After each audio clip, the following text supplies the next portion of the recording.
Hai, hello, salam sejahtera Malaysia. Selamat datang ke channel Fels Lifestyle. Untuk dan perempuan yang saya amat hormati semua, terima kasih kerana terus setia dan bersama di dalam channel Fels Lifestyle. Berkaitan dengan skandal rasuah di Sabah. Rupanya rakyat Sabah dan mungkin malahan seluruh Malaysia tertanya-tanya apa perkembangan terkini berkaitan skandal rasuah yang berlaku di Sabah ini. Antara persoalan yang paling utama adalah siapakah sebenarnya dalang utama di dalam skandal rasuah ini. Saudara-saudara, saya melihat dalam satu sumber melalui Facebook. Saya tak pasti ini adalah sumber yang benar ataupun sumber yang palsu. Tapi saya hanya ingin memberikan perkongsian ini kepada Anda. Jadi, saudara-saudara, ini tidak semestinya tepat dan benar. Tapi di dalam gambar yang saya lihat ataupun sumber yang saya lihat ini, Adun Sabah yang didakwa terlibat skandal rasuah dan salah guna kuasa. Dua nama teratas adalah Ketua Menteri Sabah sendiri, Haji Jinor, dan yang kedua, Menteri Kewangan Sabah, Masidi Manjud. Diikuti dengan beberapa nama di bawah. Tapi saya akan sampaikan ataupun saya akan dedahkan nama-nama ini selepas saya ingin mengulas berkaitan dengan status Ketua Menteri Sabah dan juga Menteri Kewangan.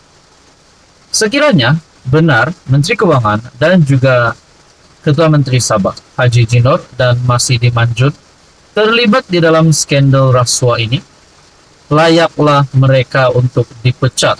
Nah, itu pada pandangan saya. Kenapa saya kata layak dipecat? Sebab rakyat Sabah tidak mahu pemimpin yang kotor. Coba komen sedikit tentang pemimpin yang kotor. Rakyat Sabah ataupun mana-mana penonton video ini, adakah Anda suka dengan pemimpin yang kotor? Itu kalau dua nama besar ini memang bersalah. Dan diikuti dengan beberapa nama, Yusof Yaakob Adun Sindumin, Rubin Balang Adun Kemabong, Arsyad Bistari Adun Tempasuk, Syahilmi Yahya, Timbalan Ketua Menteri 3, Gulam Han Adun Kawang, Jasni Daya Adun Pidalit, Andi Suryadi Adun Tanjung Batu, Samad Jamri Adun Labuk, dan Sofian Nair SUT MOF. Nah, saudara-saudara, beberapa nama ini yang saya lihat yang kini viral di media sosial. Antara pertanyaan dan persoalan ramai orang, adakah semua nama-nama ini bersalah? Kalau benar bersalah, bukankah mungkin spekulasi tentang pembubaran DUN Sabah ini akan semakin menjadi kenyataan ataupun benar DUN Sabah akan bubar tidak lama lagi? Mungkin pada tahun ini, mungkin pada tahun hadapan bulan Januari, bulan Februari ataupun mungkin bulan Mac. Kita tak tahu. Tapi berkaitan dengan ini, rakyat Sabah sudah pasti menolak. Tidak mahu ada pemimpin yang kotor. Jadi, antara persoalannya, kalau saja nama-nama besar ini terlibat dengan skandal rasuah di Sabah, adakah SPRM akan bertindak dengan lebih agresif? Mungkin menyerbu, mungkin ayalah mana-mana pihak berkuasa untuk mengenakan tindakan undang-undang terhadap mana-mana perasuah. Jadi saudara-saudara, berkaitan dengan status Haji Ji sebagai Ketua Menteri pula, adakah dalam bahaya? Karena beberapa komen yang saya lihat di dalam video saya sebelum ini berkata ramai calon Ketua Menteri yang layak. Syafiq Apdal, ada yang mencalonkan YB Munira, ada yang mencalonkan Jeffrey Kitingan, ada yang mencalonkan Bung Mokhtar, ada juga yang memberi nama, mungkin beberapa nama yang besar juga. Jadi saudara-saudara yang saya hormati, sekiranya Haji Jinor sebagai Ketua Menteri Sabah terlibat dengan skandal ini, adakah beliau akan digulingkan dan Dun Sabah akan bubar untuk memberikan laluan kepada pilihan raya negeri Sabah? Tonton dan teruskan bersama di dalam channel ini. Halo semua, salam sejahtera Malaysia. Selamat datang ke channel Fels Lifestyle. Tuan-tuan dan puan yang saya amat hormati. Satu lagi berita yang panas. Sebelum ini kita dengar ada saja usaha untuk menjatuhkan kerajaan perpaduan pimpinan Datuk Seri Anwar Ibrahim. Dan kali ini pula ada konon berkata BN akan keluar daripada Pakatan Harapan, daripada kerajaan perpaduan. Dan di situ tumbanglah Anwar Ibrahim. Nah, saudara-saudara, kebanyakan yang berkata begini mungkin adalah musuh politik Anwar Ibrahim. Namun ini satu lagi tulisan daripada Syabuddin Muhsin yang pasti menggemparkan. Zahid Hamidi jangan tolak begitu saja tawaran untuk jadikannya Perdana Menteri. Ketika berucap merasmikan Convention BN Wilayah Persekutuan semalam, Ahmad Zahid mendedahkan terdapat usaha untuk menarik gabungan itu keluar daripada kerajaan perpaduan dan seterusnya mengangkat pemimpin daripada BN sebagai Perdana Menteri.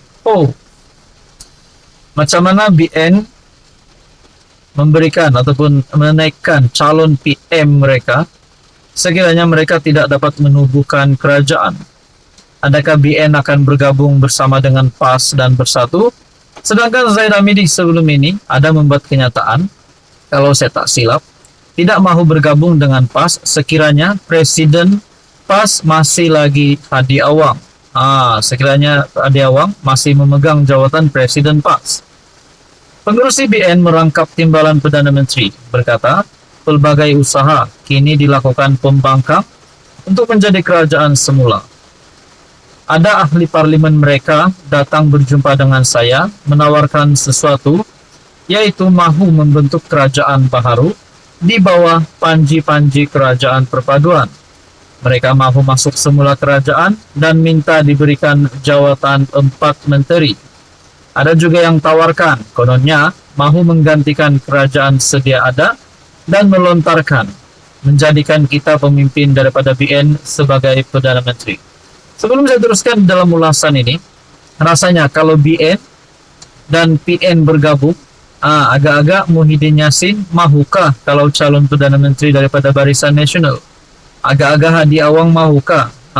Mahukah Hadi Awang melihat Zahid Hamidi menjadi Perdana Menteri? Dan begitu juga Muhyiddin Yassin. Zahid Hamidi yang juga Menteri Kemajuan Desa dan Wilayah berkata, beliau bagaimanapun dengan tegas menolak cadangan berkenaan. Walaupun Zahid menolak cadangan PN itu, tapi saya ingin mencadangkan agar beliau tidak menutup terus pintu hatinya terhadap pelawaan tersebut. Jangan letak titik nokta dulu, letak tanda koma saja buat ketika ini. Kaji dengan mendalam dan tengok kiri kanan terlebih dahulu. Jika bersesuaian, jangan sesekali dilepaskan peluang tersebut. Lagipun jika pelawaan blok pembangkang itu ingin menjadikan pemimpin BN sebagai PM, sudah tentulah pemimpin berkenaan adalah dirinya. Sebagai pengurusi BN dan Presiden UMNO, tiada sesiapa yang lebih sesuai untuk menjadi Perdana Menteri. Kiranya jajaran politik baru berjaya diwujudkan. Takkan Zahid Hamidi tak mahu jadi Perdana Menteri? Maka itu jangan dilepaskan makanan sedap yang cuba dihidangkan, nanti menyesal hingga akhir zaman. Jadi saudara-saudara yang saya amat hormati semua, di dalam tulisan ini berkata, tetapi bersama jajaran baru dan berjawatan pula sebagai Perdana Menteri, Zahid mempunyai lebih kuasa untuk meminta yang lebih daripada jumlah biasa.